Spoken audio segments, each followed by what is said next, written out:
Welcome into the PHNX Sun Devils show. Guys, shout out OG's Brands, the official sponsor of Flavoring Fridays. Head on over to ogsbrands.com to see their full lineup, including their two newest gummies, the OG's Naturals and the Big OGs, and find out where you can purchase. I am Anthony Totri. We got Erik Ruby over here, and we got DJ Danielle behind the Mac, pushing all the buttons and making the magic happen. Guys, do us a solid. If you're new here listening on audio, leave a 5-star review. Let us know what you like about this podcast. Also, hit that like button. Hit that subscribe button. Erik, we have a jam-packed show today. I'm ready. We got sound from KD himself, not Kevin Durant. Okay, the one true KD. I don't know. He be hooping like Kevin Durant. You're right. He does be hooping like KD.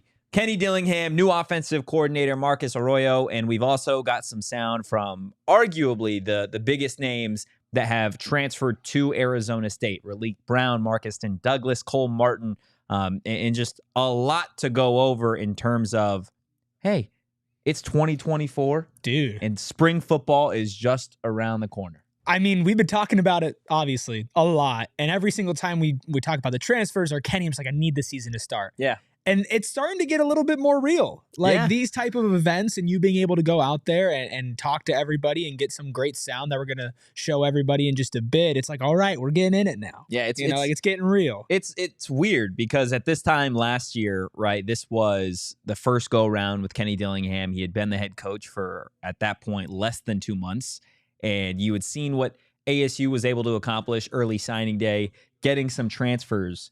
And it was a completely different mentality, I feel like, heading into year one with Dilly versus here we are in year two, right? Yeah. Year one more so was like, okay, we are just trying to get our feet under us and we are trying to survive. Yeah, exactly. We are trying to survive. And especially with everything that had kind of gone on in 2022, I guess at what that was point. That? What happened? With Herm and that. Still waiting on the whole NCAA sanctions and all that fun stuff. But here we are now, right? Like, no more Pac-12. You're heading into the Big 12, completely different roster. You're going to have a quarterback competition, a new offensive coordinator, a new D-line coach. You've got starters that were captains last year kind of scattered across the country. They'll be playing at new places. And here in Tempe, all the vibes seem to be up.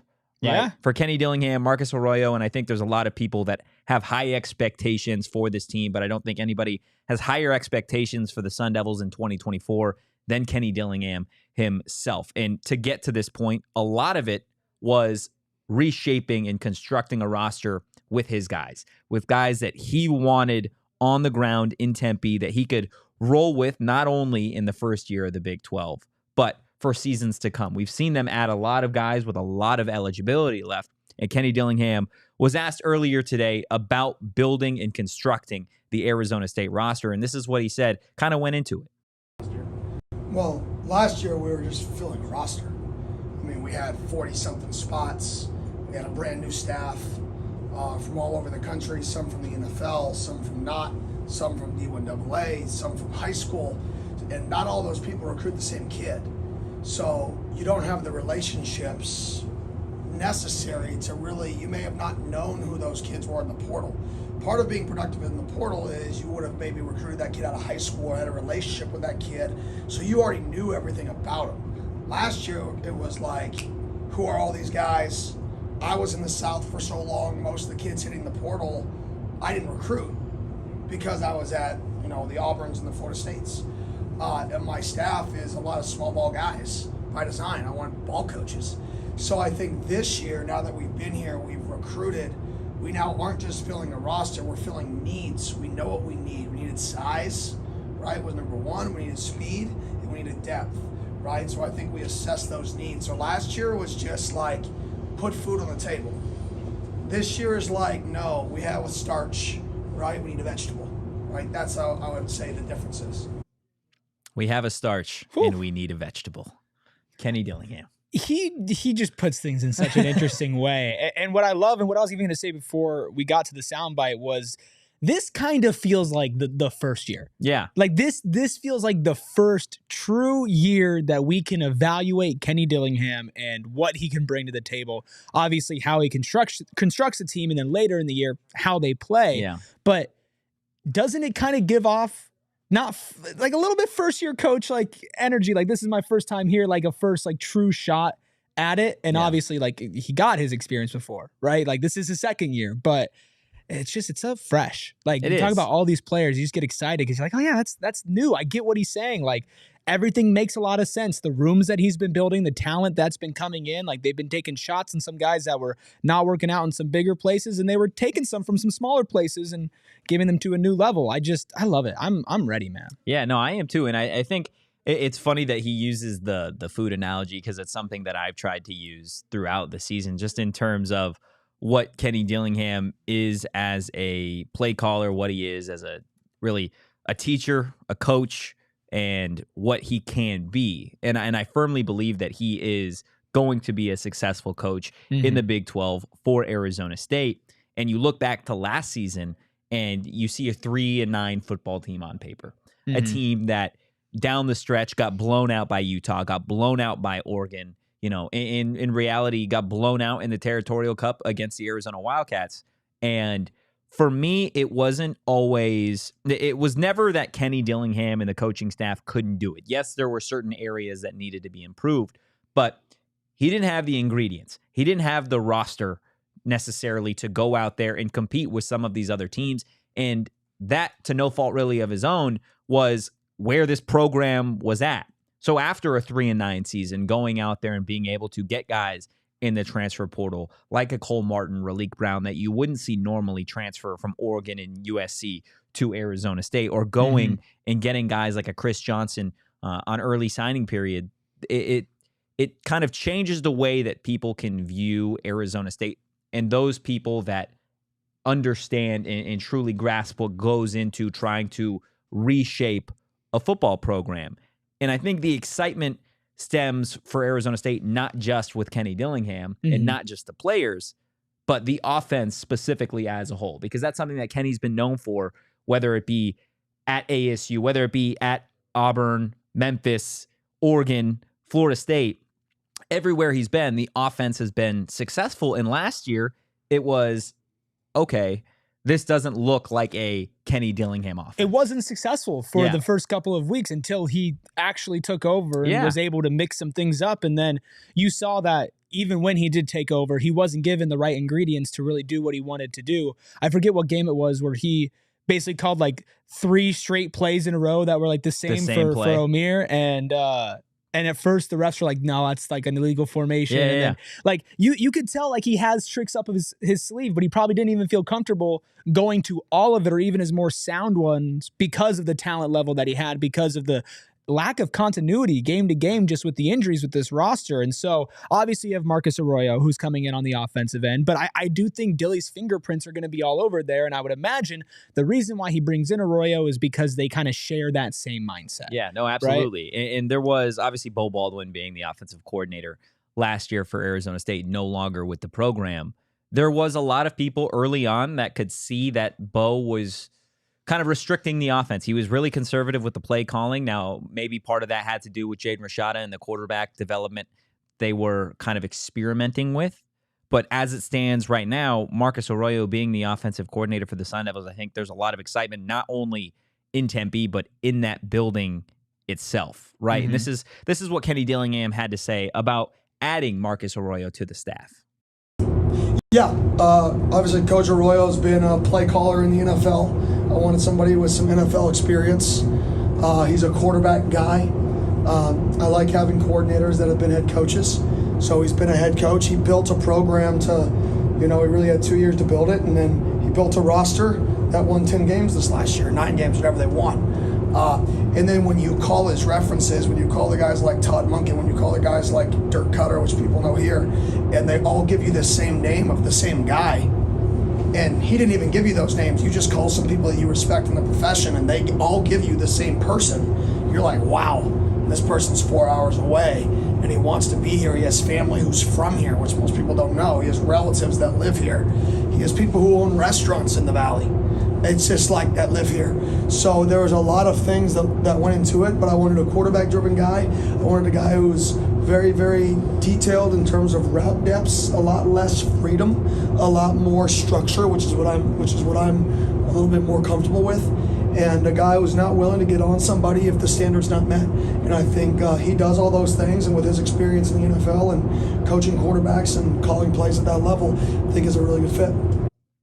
I think when it comes to Arizona State football specifically, and you look at years past in general, not just the Kenny Dillingham first year, but I think specifically to Todd Graham and Herm Edwards and the way that those offenses were kind of ran, specifically that Herm offense, right, was, first off, it was the most boring thing in the entire world to have to watch a team in 2019, 2020 just huddle every single time. Like he didn't evolve. The offense didn't evolve. Clearly, you saw they had talent. Brandon Ayuk, Jaden Daniels, etc. Right? The list goes on with talented weapons, but the offense, for some reason, could never really figure it out on a consistent basis. And I think the thing that separates Arroyo and Dilly from some of the other offenses that you're going to see or that you've seen at Arizona State is the level of precision that they are aiming for in 2024 and beyond, right? He talks about route depths, and whether it be in that specific soundbite or just in other soundbites that you won't hear just from discussions, is he wants it to be a machine, right? He wants this offense to function perfectly.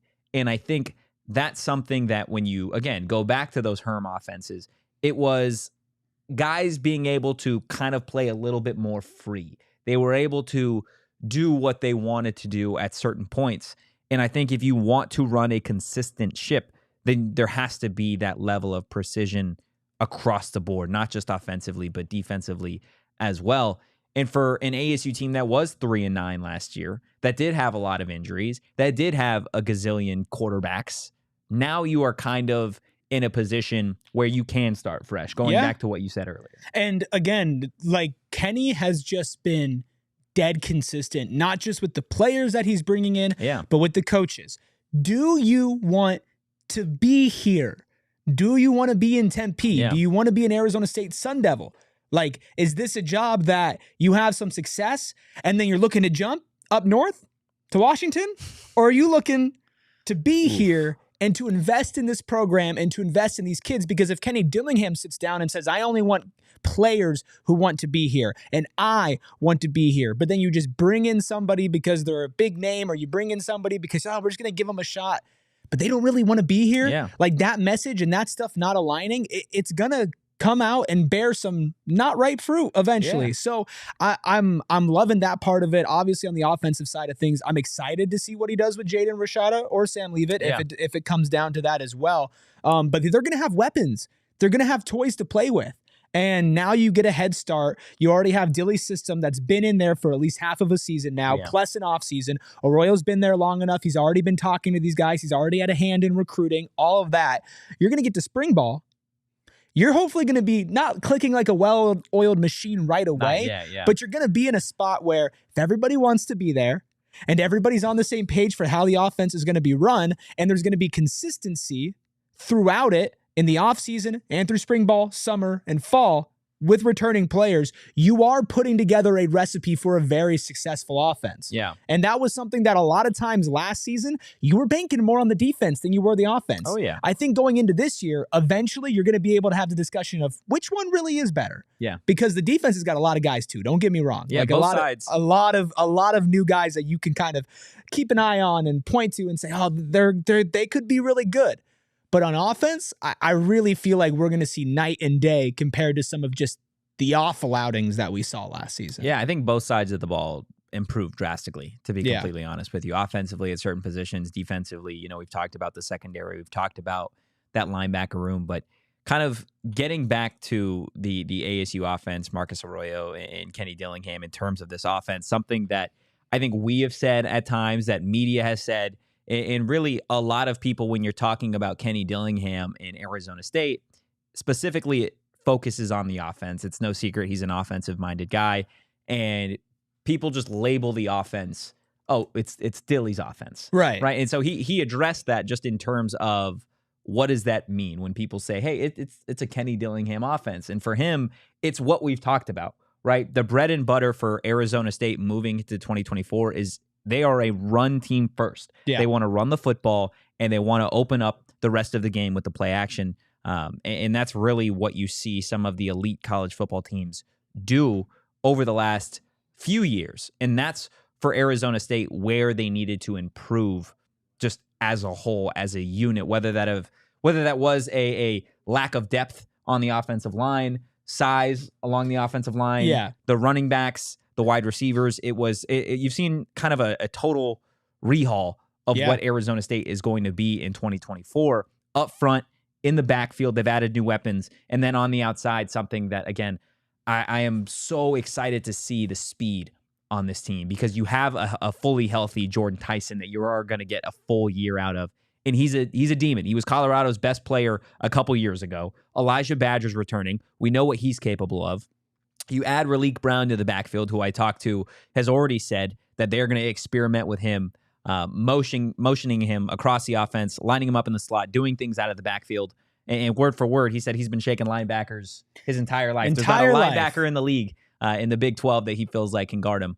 So that's definitely going to be exciting to see what this group looks like. And that's without even mentioning guys like Melquan Stovall coming back, Xavier Guillory kind of on a little bit of a revenge tour after a down season, and then Jake Smith, who we didn't see at all last year because of the NCAA waiver thing. Yeah, they're going to have plenty of options with the wide receivers and the running back room. Like they kind of and Raleek can fit into either of those as well. You're going to see him be used, especially because Cam Scadaboo is going to be a workhorse, even with the increased number of players in the running back room, plus the better offensive line play.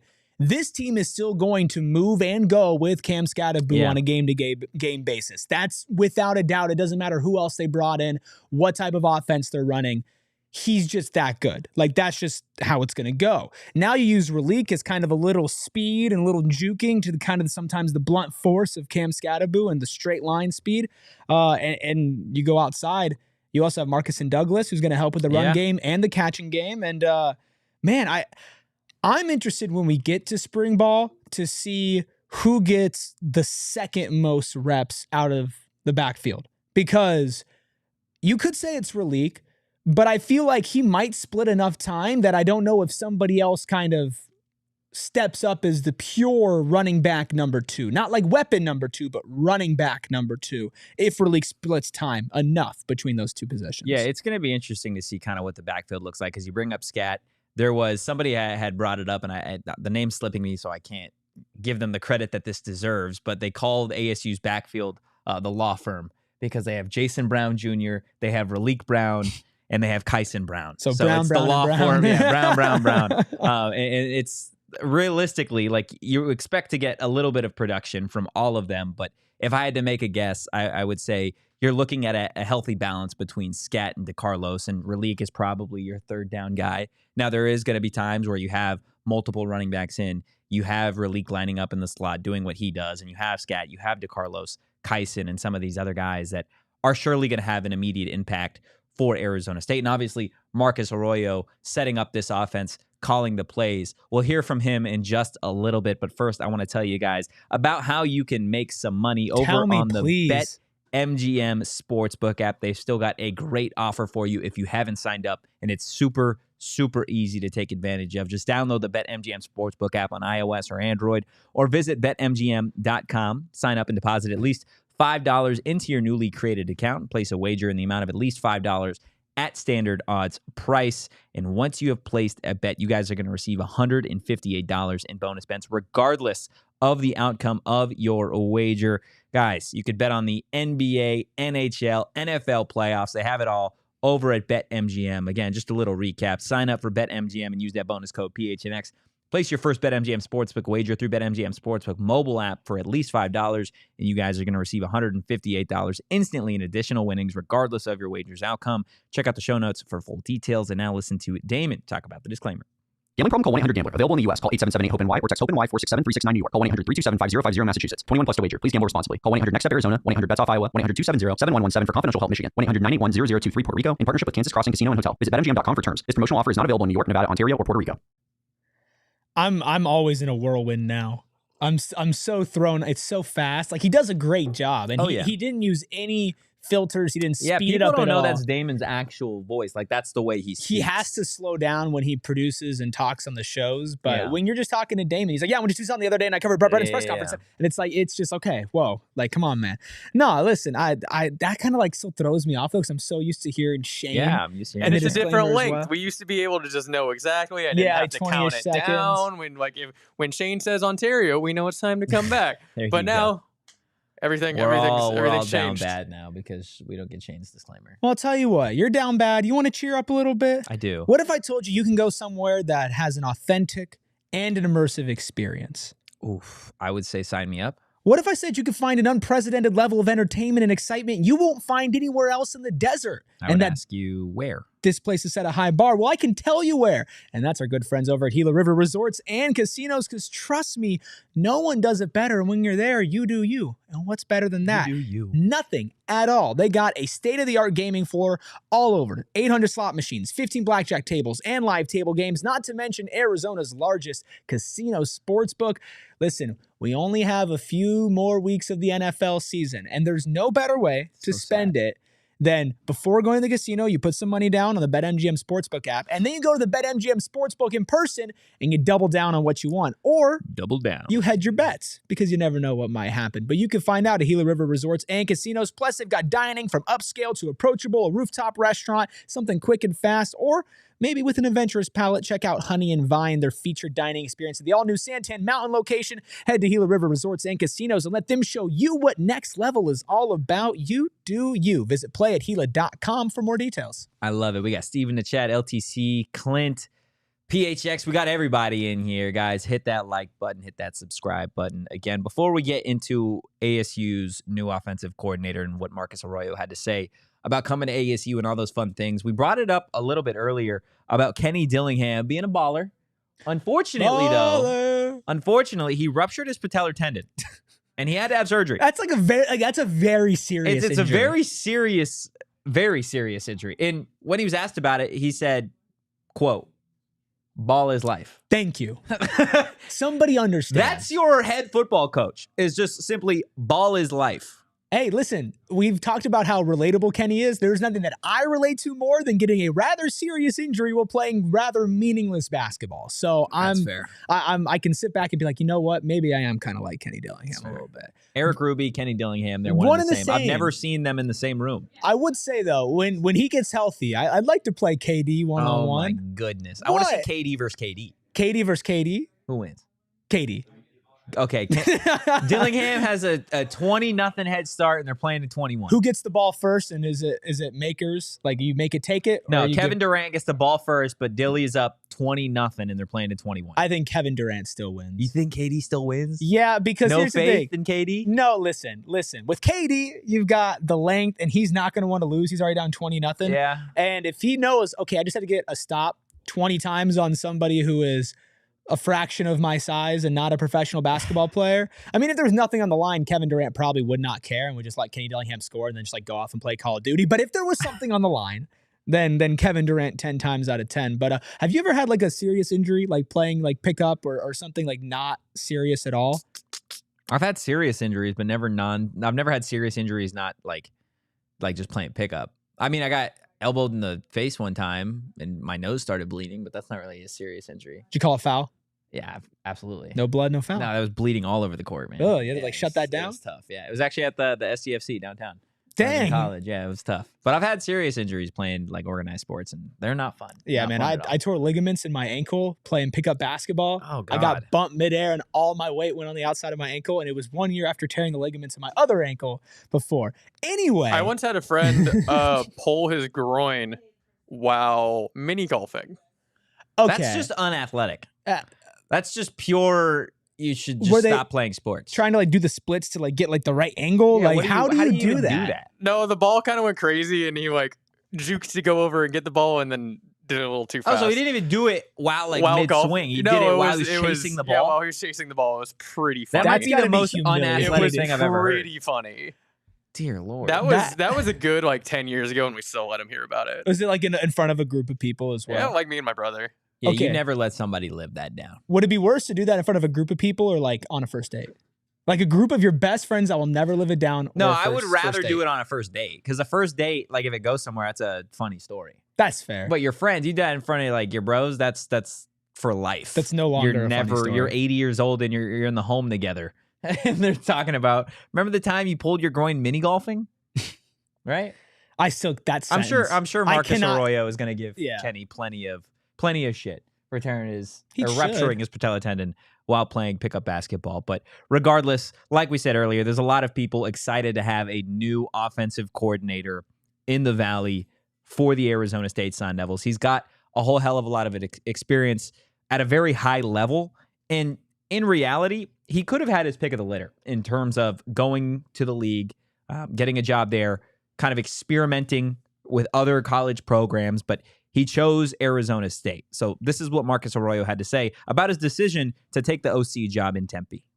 Yeah, I mean, that's the key to all of it. Watching it right now, you watch it at the highest level and finding the guys that can really compete and let the cream rise to the top. I think more than anything, you just got to be honest with the position. You got to create clarity. I think that's the piece that I find most. We had an awesome year to kind of travel around and see a lot of people that I've been connected with the last 20 years, NFL and college.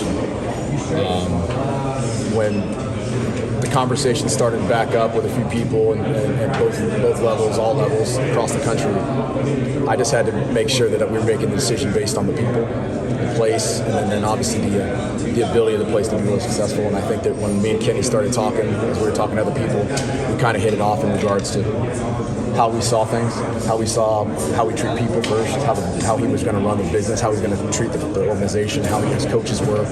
I know enough people in this business where I can make a couple calls and usually we can get a feel for each other and who's working around. So we really hit it off in that regard. Then we started talking football, and that really was the easy part. So they connect, and then each of them goes to their circle of trusted football voices and people to get advice from. And they hear glowing reviews about each other, Arroyo and Dillingham. And yeah, you're right. This guy had options. Yeah. This guy could have done a lot. And it's the same way with some of these players that are like, man, these are players that a 3-9 team probably should not get in the transfer portal. This is not a coach that Arizona State University should be getting in the position that they're in if it's not a head coaching position. Correct. And even if it was a head coaching position, like this guy has experience. Yeah. And he's going to bring a different level, and he has trust. And I'm going to repeat myself and not to just go over this, but I really feel like this is an important point with this. He mentioned it, like he believes in this. He wants to be here. And you believes in Kenny. Yeah, he believes not only in the coaches, but he believes in like what the coach is building. That's top down. That's all the other coaches as well. I'm sure he's talked to Sean Aguano and Jason Mond. Like I'm sure that has been something that he's been very connected with, especially as the offensive guy. I'm trying not to get too excited because fuck it. Let's get excited. That's the thing is like I'll get excited, but like I'm sitting here like this dude's legit. Kenny is legit. Sean is legit. Deron Reynolds is legit. Yeah. And Jason Mons is legit. Like they have all the pieces coaching wise, recruiting wise, and now they're getting the players coming in, and there's a sense of like confidence with them this year that I feel like maybe wasn't there last year. And the same way that Kenny said, like, last year we were just getting by. We were just putting food on the table. I think he knew that. Yeah, absolutely. And I think when you look at the team this year, and we could talk and break it down position group by position group, your question marks are simply, does the quarterback step up this year? Yeah. Whether it be a Bourget, whether it be a Leave It, whether it be a Rashada, which one takes the step to being the next great Arizona State quarterback? Which one takes the step and leans into the role of, hey, I'm going to go down in history. Whoever starts the season for Arizona State in 2024 is going down in history as the very first Arizona State quarterback to start in the Big 12, right? That lives on forever. And whether somebody wants to acknowledge it or not, that means something. Your name is going to be remembered forever in Arizona State history. Yeah. Yeah, I mean, I feel like whether you're not, you're a laughingstock. And if you are, then you go down as a legend. So do we have that guy on the roster? Is it Jaden Rashada? Is it Sam Leavitt? Is it, by surprise, Trenton Bourguet? I think we'll find out, and I think we'll know a whole lot when we get to spring ball here in March. But it's going to take one of those guys to actually turn into who everybody thinks they can be for this team to kind of soar past the expectations. I mean, I always say if you're building a football team, high school, college, professional, you build it from the trenches out. You offensive line, defensive line. That's how you raise the floor of your team. You need to raise the ceiling of your team. You get an elite quarterback. Especially in college football, a quarterback that can do it all, that can run, that can pass, that can like be elusive, get check downs, like sell the play action, all of that. If you're able to do that, and Sharon thinks it's going to be Rashada, I know I think it's going to be Rashada. I think you think it's going to be Rashada. And you can correct me if I'm wrong. I need to see Leavitt on the field That's first. fair. It's fair. As of right now, I'm still just going to assume. Rashada's arm is ridiculous. I don't know what kind of cannon Leavitt has, but we'll find out in March. But again, I think when Dilly was asked about it, when Arroyo was asked about it specifically today about the quarterback competition and how you get to figuring out who the starter is, Arroyo had something to say just in terms of it starts well before you even get on the field. This is what Arroyo had to say about the quarterback competition. Yeah, I mean, that's the key to all of it. Watching it right now, you watch it at the highest level and finding the guys that can really compete and let the cream rise to the top. I think more than anything, you just got to be honest with the position. You got to create clarity. I think that's the piece that I find most advantageous when you get into a room, any room really, is just eliminating the gray. I think all of us inherently as humans want an opportunity to know what we need to do, how we need to do it, and when we didn't do it, what we didn't do right. And I think that the quarterback position is vaulted as it is. It doesn't have to be any different. I think that having an open competition that everybody knows what it's about, how to do things is fair. Being very clear on what needs to get done, giving them feedback. I think that's a lot of places that a lot of teachers miss on, is that they give you all the things you need to do, and at the end, you just don't really get down to correcting it the right way. Being humble and authentic in my regard and what I can do better is a big piece of teaching and coaching. So I think I'm up front with those guys in regards first to what I can do better, in regards to helping if something's not working out. It's not a me thing, it's a we thing. It's not a me thing, it's a we thing, right? That's Arizona State. That's the brand, I feel like, that goes along with the culture that Kenny is trying to establish here in Tempe, is just, I'm going to be completely honest with all of these players, because when it comes to college athletics, there are coaches that will make promises that they can't keep. So to have Sam Leavitt transfer from Michigan State to Arizona State, there's an understanding, right, that I'm not going to promise you a starting job the same way that Jaden Rashada and Trenton Bourguet are on the roster, and they don't have assurances that they are going to be the starting quarterback moving forward. So how do you get the best out of both of these guys? How do you get the, cliche iron sharpens iron? You keep it real with these guys before they even step on the field. Yeah. I mean, especially when you're where this program is, which is still figuring everything out. Yeah. Not only just who's going to start, hell, for a lot of positions, who's going to be the backup? Like, who's going to be in the chain of command? Like, all of that's still on the table, and we're talking all positions, but then focusing back to the quarterback. The last thing you want to do is, A, have somebody rest on their laurels, and B, make somebody feel like they're completely out of it so they don't want to put that work in. And I know that everybody likes to imagine, and maybe with this quarterback room, it's true because of how Jaden Rashada has responded and Sam Leavitt coming here in the first place. Everybody likes to assume that no matter what, these kids are going to put their best out there and their best effort no matter what. But you can't lie, man. No. If somebody came down and was like being real and honest with you, and they're like, you right now are not in the position to start, but if you go, you play your ass off and you're better than everybody else, I will start you. You will get the reps. Oh, you're going to come in here and you're going to be a Michigan State transfer, and we have our freshman guy who was injured last season but started a little bit. I'm going to be honest with you. You might start. It all just depends on how you play. You're not making any empty promises, and in fact, your only thing you're promising is that we need you to come work your ass off, and we will reward you if you're the best. Yeah. The only thing that is promised is competition when it comes to Arizona State. That's true. And I think that is the right way for a 3-9 football team to approach a new conference, to approach new players, and to really approach a new culture that they're trying to establish here in Tempe. So We talked to Dilly. We talked to Arroyo. Are you ready to hear from Raleek, Cole, and all the guys? I want to ask you one question first. I've got and an I'm answer not, for don't read too much into this. I'm not comparing these two programs right now by any means, but do you think when kids are getting recruited at Alabama, they get promised playing time? I don't think so. No. Under Saban, they weren't.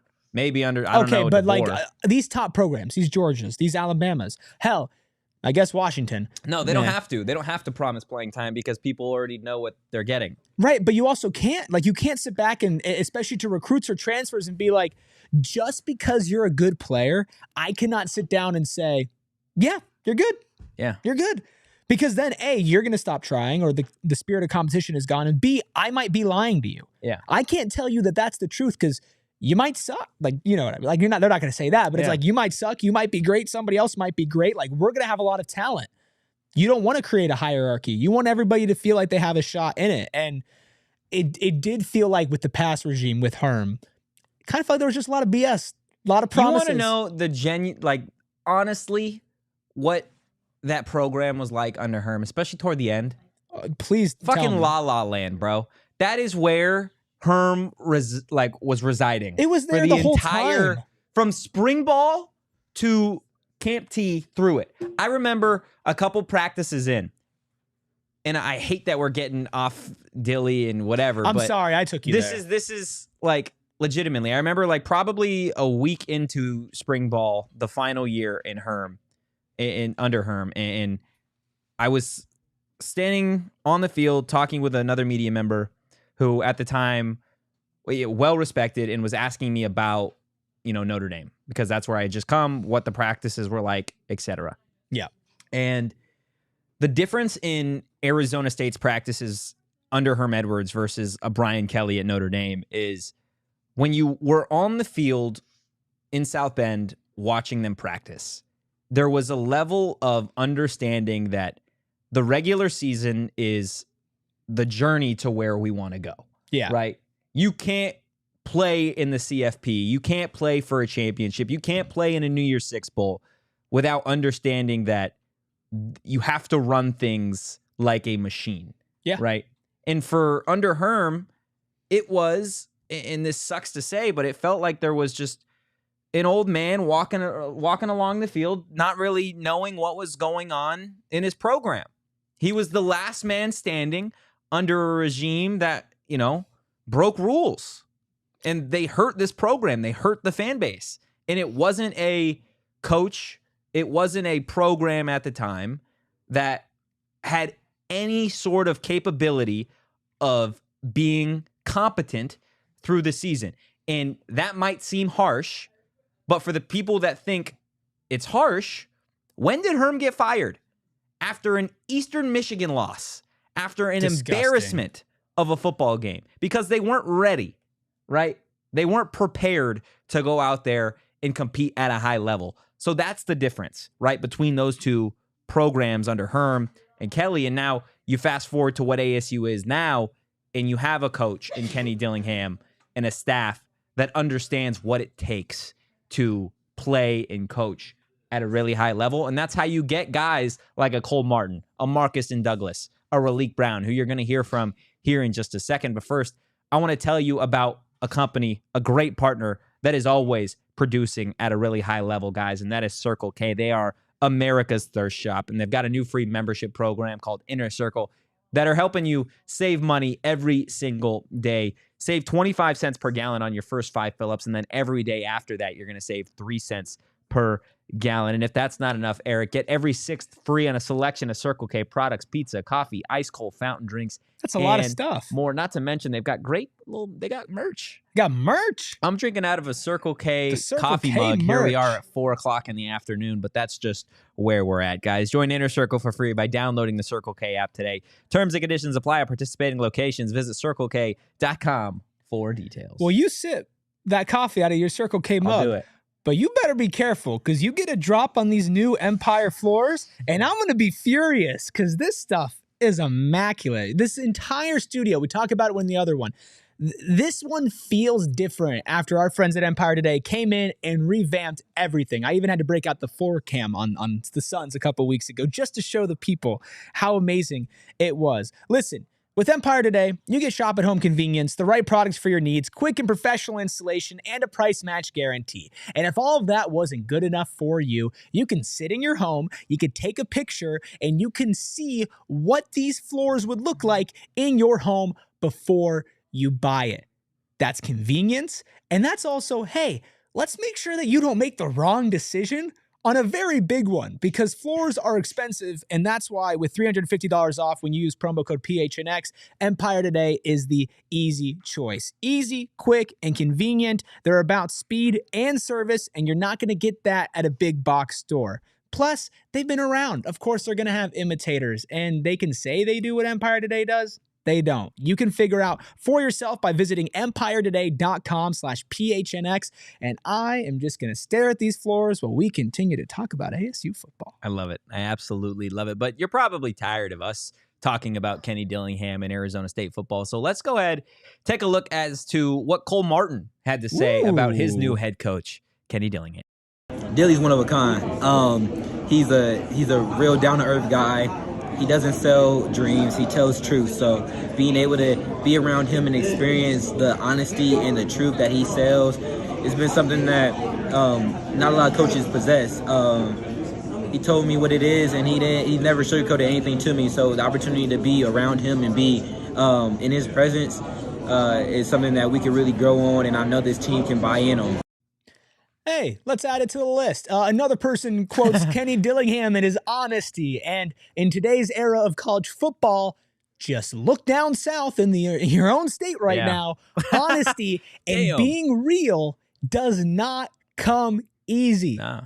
And now I think a lot of these players are realizing that and realizing, hey, NIL is great. Getting money is great. All that is awesome. But if I go to a place where I can't trust the coach, I could just get screwed over, and I want to make it to the NFL. I want to have a 9-year career in college football that you can have now. I want to be at the best position for me. So I'm going to go where they're honest with me about my development, about my role, about what I'm going to do. And the best part about being able to be honest with this program right now is that they're coming from a really shitty place. So you can go to a player like Cole Martin and be like, I promise you that if you come in and you do everything right like you did in Oregon, you will be a massive part of this team. Cole Martin, that's honesty.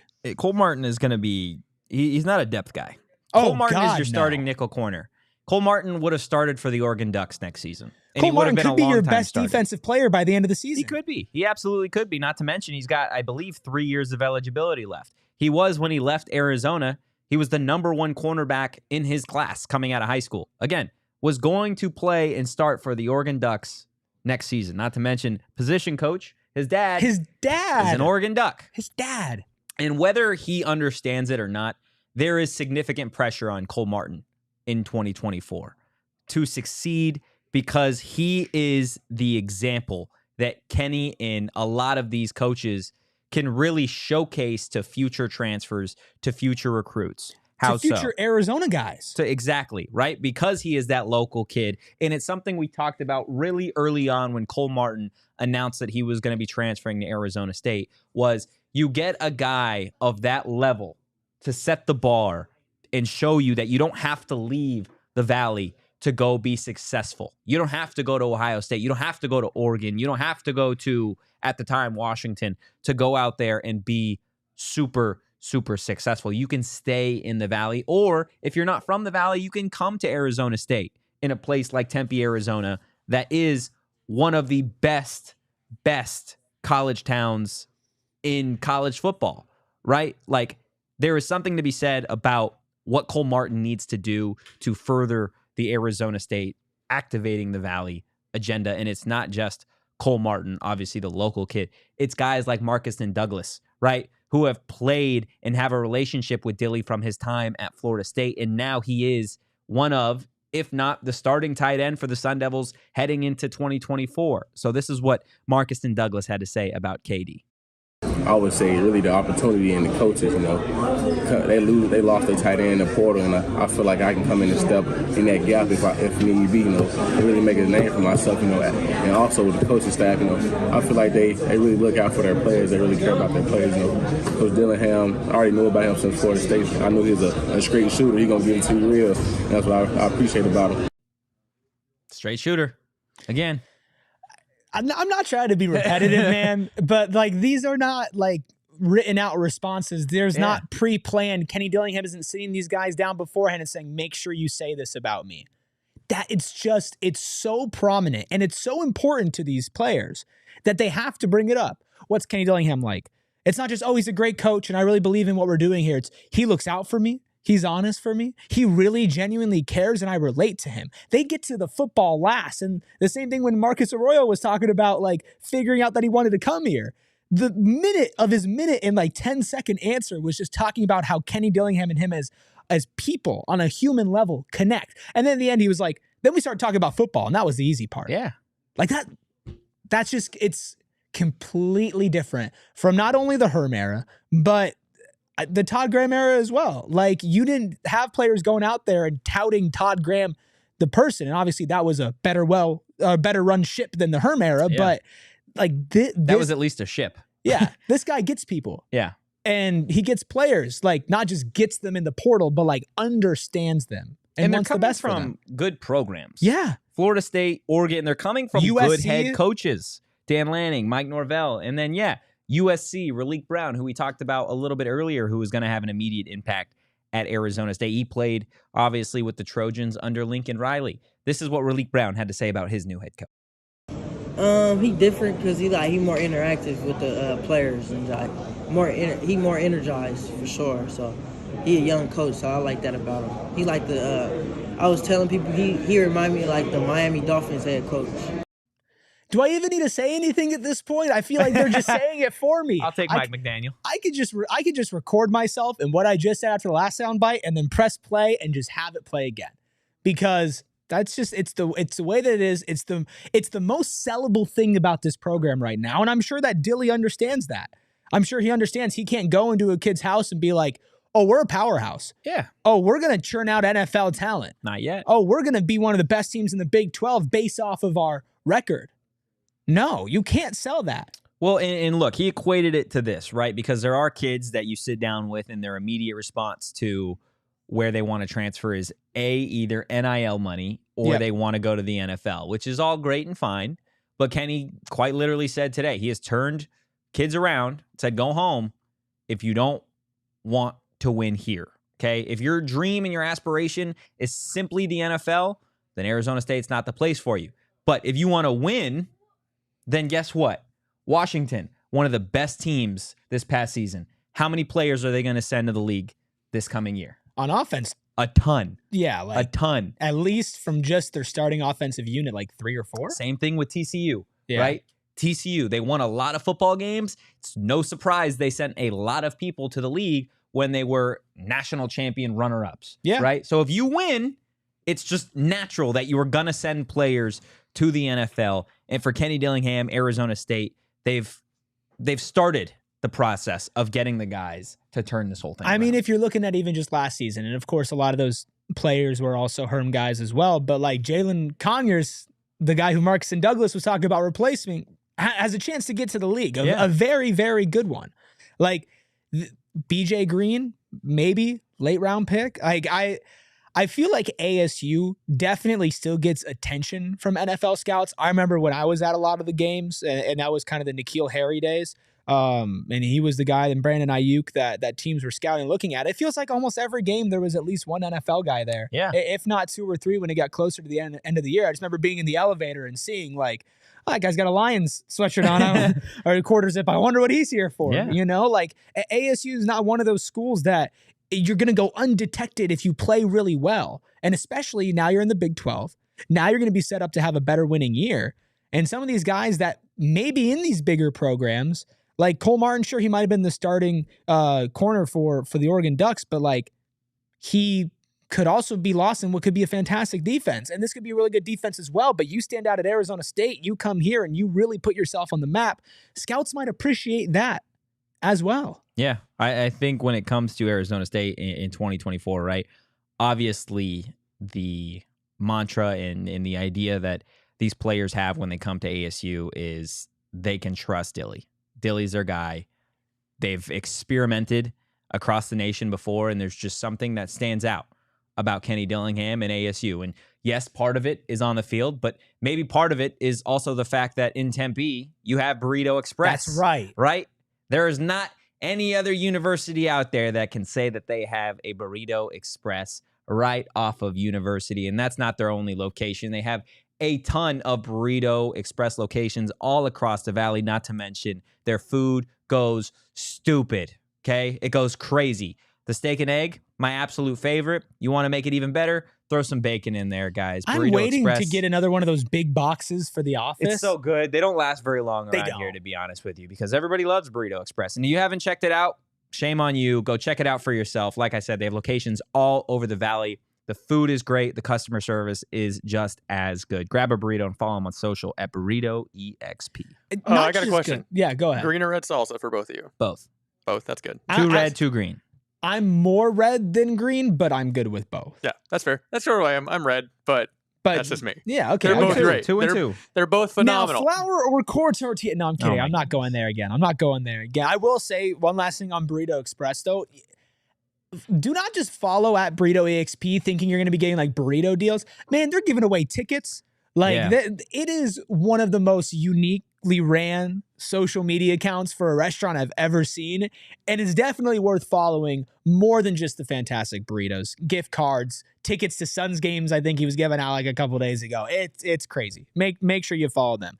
And you talked about, these kids, they've tried out maybe a lot of different schools. They tested a lot of things out, but something that I'm not testing out is where I keep my money. Yeah. And that's with Desert Financial Credit Union, because I can tell you, and I'm going to look right into the camera, I'm not lying to you right now. This is not me reading an ad. It is the only place that I have kept my money as long as I have been on this earth. They've been fantastic. Every single problem I've had, every single question I've had, they've been able to help me out. And they've been doing that for more than 84 years. Desert Financial has been Arizona's largest and most trusted local credit union, dedicated to creating exceptional experiences by giving back to the community and providing financial solutions that make lives better. Listen, mortgages, savings accounts, checking accounts, loans, credit cards, investment options, and more. Plus, if you are an ASU fan, you can show your pride no matter where you live with a special one of 3 Arizona State University Visa debit cards. So you can pick one of 3 Sparky ASU-related cards, and every time you make a purchase, you're showing off your ASU team spirit. Plus, on top of all of that, did I mention you can get $200 for free? If it didn't already sound good enough, that's right, $200 for free. Open a free checking account online, get $200 plus your choice of, again, the 3 Arizona State University debit cards. Go to desertfinancial.com/ASU to get started.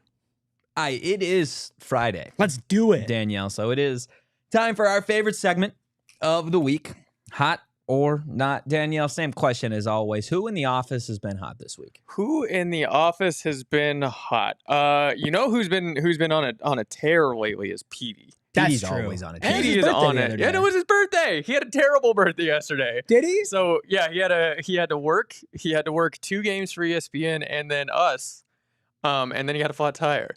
Oh no! Petey. All on his birthday. So you know what? We're giving Petey hot just because you deserve it. He deserves it. It's his birthday. Who's not hot this week? Who is not hot? I didn't really think about this. You've called Derek ugly twice. I did call Derek. He said he was having a rough day, so I'm not going to give it to him. I'm going to give it to Max. Max is ugly. Max, oh my God. Hey Max, Danielle just called you ugly. Sorry, Max. To be honest, I don't really have a reason. He was just kind of so hovering. Hurt. He's hovering today. Not ugly in the physical sense, just your presence this week. Just your has been overall ugly. essence as a human being. Yeah. There we go. Yeah, well, we're not poo-pooing on Max. Danielle is poo-pooing on Max specifically. Out of everybody in the office, Max, she chose you. Yeah. Yeah, absolutely. Max owes you $1 million? Max, I'm going to say I am the one who stands up for Max in this office. You are what? I just wanted to be known that I am the one who stands up for Max in this office. Did you just say he was ugly? I just said he was not because he was the first one I saw that walked by. That's fucked up, She saw you and thought ugly. Wow. Yeah. Dang. Love you, Max. Love you, Max. She saw you and said, I wonder who ruined my week. She said, that guy's not hot right there. All right, Danielle, what's our first topic? Wait, there was a reason. I did have a reason. I just remembered it. He said that I didn't give the best some Burrows ad reads. And I took that personal. Wow. So, yeah. Wow. I knew there was a reason. That's not I just hot. forget. It's been a long day, man. Anyways, okay. Hot or not. This is we had a pretty good discussion on this on the Coyotes just like an hour ago. It was Petey's birthday, as I said. And he's not a fan of birthdays, nor am I. Yes. But we were talking about the subject of birthday weeks. Okay. Or like birthday months. No. So are birthday weeks hot or not? They're not. They're not hot at all. Nobody needs a fucking birthday week. You were born on one day. Why the hell do you get a whole week out of it?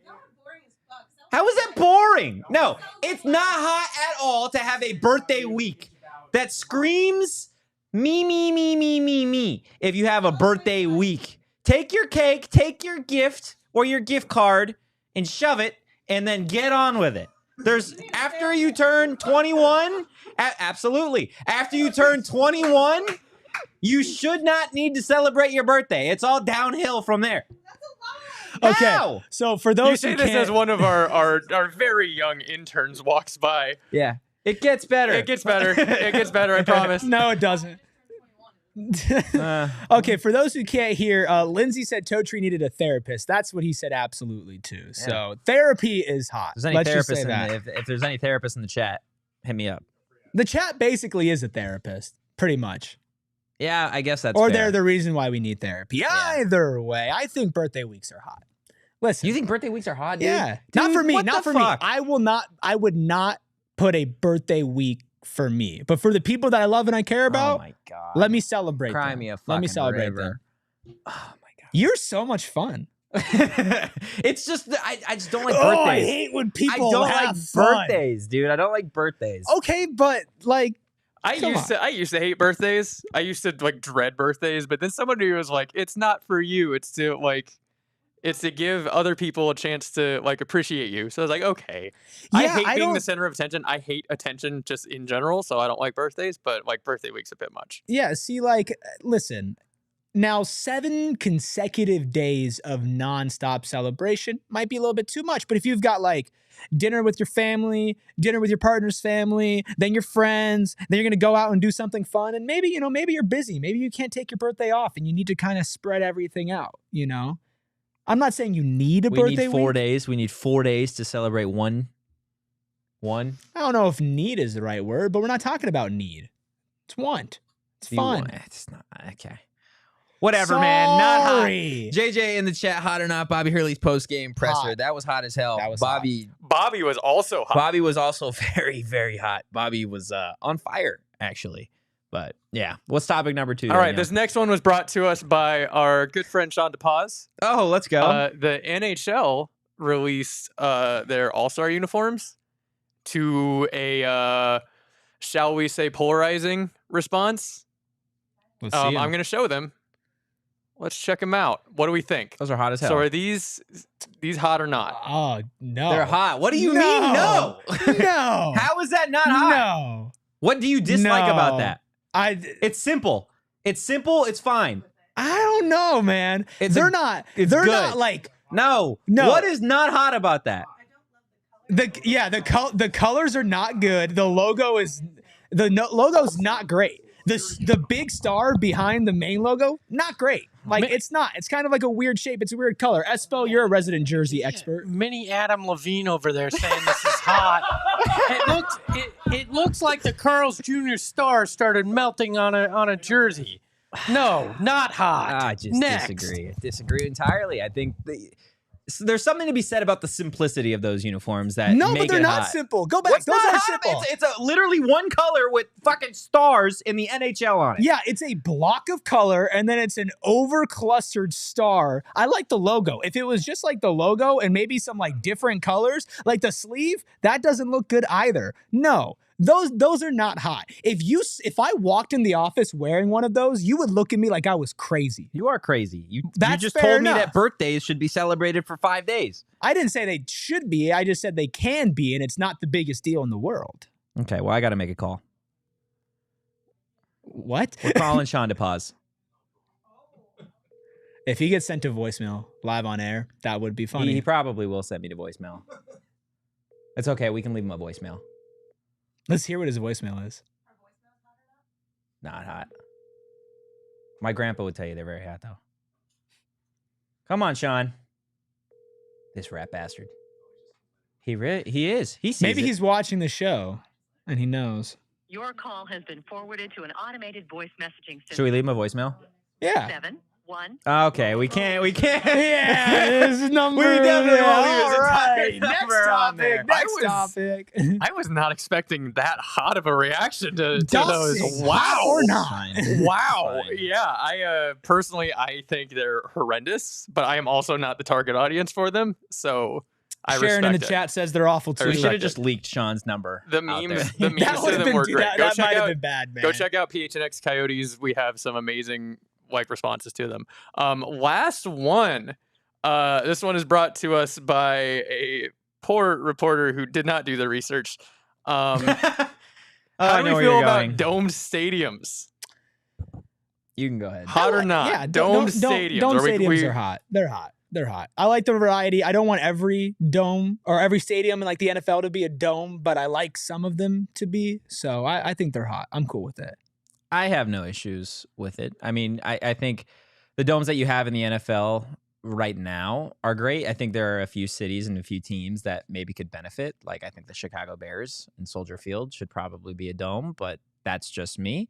No, I think they're hot. Like you said, I like the variety of it, and I think they provide a different element to football because here you are, and last week you had the Chiefs and the Dolphins playing in what felt like -30, and you're going to have horrible, horrible weather in Detroit this week, but it doesn't matter because they're playing inside of a dome. Yeah. So, I mean, but I do like the games where the weather is just so outrageous.